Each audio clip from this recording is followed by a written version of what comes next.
Now, it's not uncommon for Ben Shapiro to talk about faith in the public sphere and talk about things relating to faith. It's also not uncommon for Ben Shapiro to have interactions about Jesus. But it's also interesting when Ben Shapiro highlights a pretty controversial pastor from his platform, and then that pastor responds. If you do not know who Pastor Mark Driscoll is, Pastor Mark Driscoll had a huge church in the Northwest called Mars Hill. Pretty messy transition.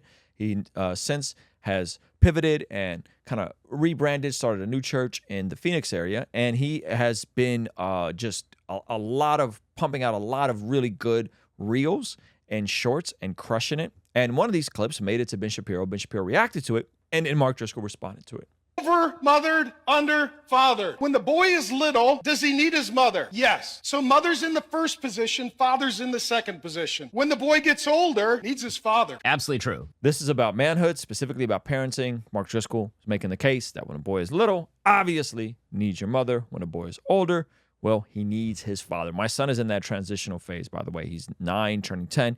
And the time he gets with me is way more, I'd say, more significant and essential. Controversial, more than his mother. Because what happens when a boy is little, a mom's instincts are protect him, feed him, nurture him, keep him out of harm's way, make sure he succeeds and he feels good about himself. When he's in his 20s, dad says, you need to let him grow up, make some mistakes, stumble over his own feet, earn his own food, get off the payroll, lose a little bit. If you don't have a father who steps in those crucial years, you get boys all the way to retirement. They never become men. Absolutely true. By the way, that doesn't kick in at like 20. That kicks in for little boys at like 5.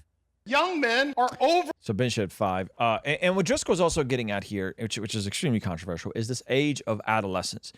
I would say bounce back 500 years, 1,000 years, you would be child, then you would be adult, right? This is why Jewish folks celebrate stuff like the bar mitzvah. I think this is less and less celebrated because we've introduced adolescence. You can just be indefinitely a child, or in this phase of perpetual, hey, you're not an adult, but you're not a kid. You're in between, right? And so that's extended and extended and extended. And so Driscoll said around 20, you got to learn some hard lessons. Ben's saying like at 5, So I think it's both. I think, it's somewhere in between there for sure. I'd say it's around the time the kid starts entering puberty.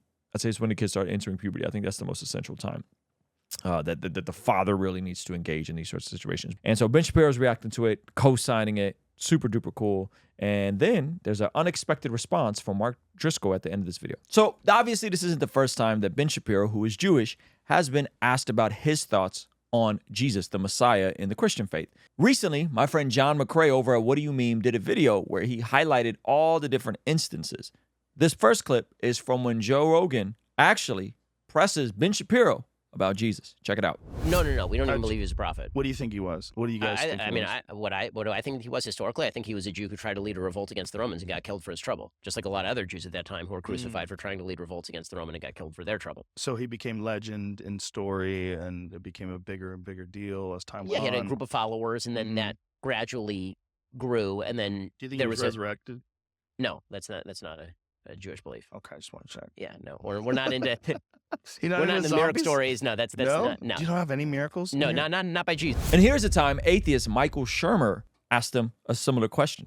Why don't you accept Jesus as the Messiah? Okay, so the reason that I don't accept Jesus as the Messiah is because I think that a lot of the arguments so Jesus as the Messiah is a different figure than anything that exists inside Judaism. So when people say that Judaism predicts the coming of Christ, the change in the nature of what Christ is, what a Messiah would be, is different from Judaism to Christianity. So Judaism never posited that there would be God come to earth in physical form, and then acting out in the world in that way.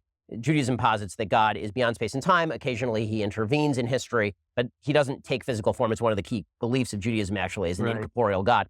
So that means that the idea is actually foreign to Judaism of a merged God-man who is God in physical form, but then dies and is resurrected and all this. And here's a time where John MacArthur actually engages Ben Shapiro. I think what Jesus did in the Sermon on the Mount was elevate the teaching of the rabbis. Jesus was the purest Jew that ever lived because he understood the the elevation of the law to the heart and the soul. So I don't see Judaism and Christianity as antithetical. I see them as perfectly complementary, so that what the prophets said the Messiah would be, Jesus was. That fulfills it. The sacrificial system ends. It's never been reinstituted again.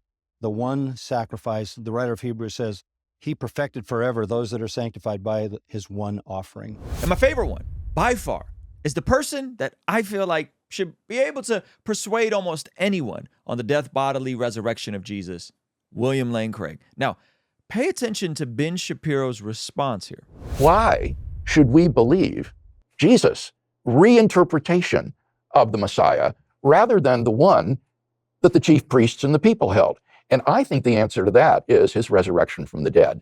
What I would argue is that underlying the inference to the resurrection of Jesus are three great independently established facts, which are supported by the historical evidence, are recognized as such by the majority of New Testament scholars today who study the historical Jesus. And these facts would be that after his crucifixion and burial by a member of the Sanhedrin named Joseph of Arimathea, that Jesus' tomb was discovered empty on the first day of the week by a group of his female followers. Secondly would be that various individuals and groups of people then witnessed appearances of Jesus alive. And finally, number three would be that the original disciples suddenly and sincerely came to believe that God had raised Jesus from the dead, despite having every predisposition to the contrary.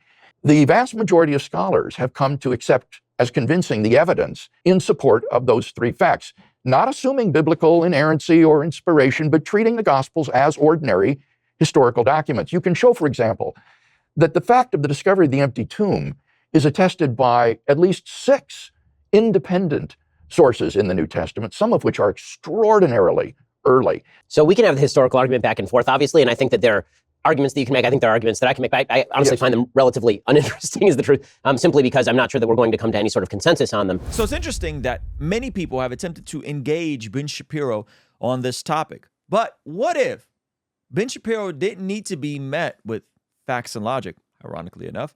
What if it required a different approach?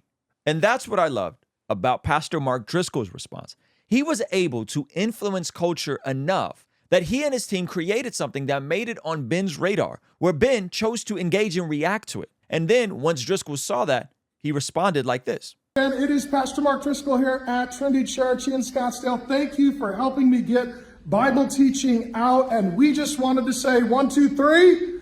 Jesus loves you, Ben. And we're praying for your family. Thank you very much. I love Driscoll's heart here. And I think that in many of our lives, we know people who may know about the resurrection. They may know the gospel story. And what they really need to be reminded of is that Jesus loves them.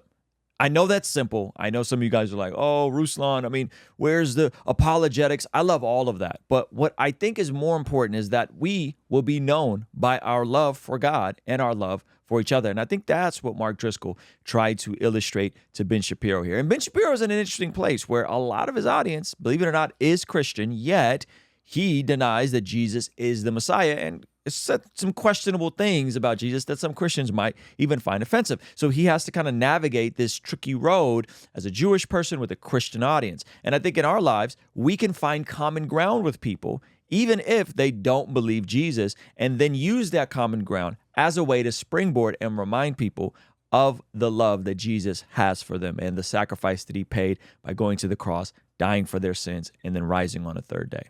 And if you want to see the time where Ben Shapiro got pressed on Jesus by William Lane Craig and my full reaction to that, click here. I'll see you over there, all right?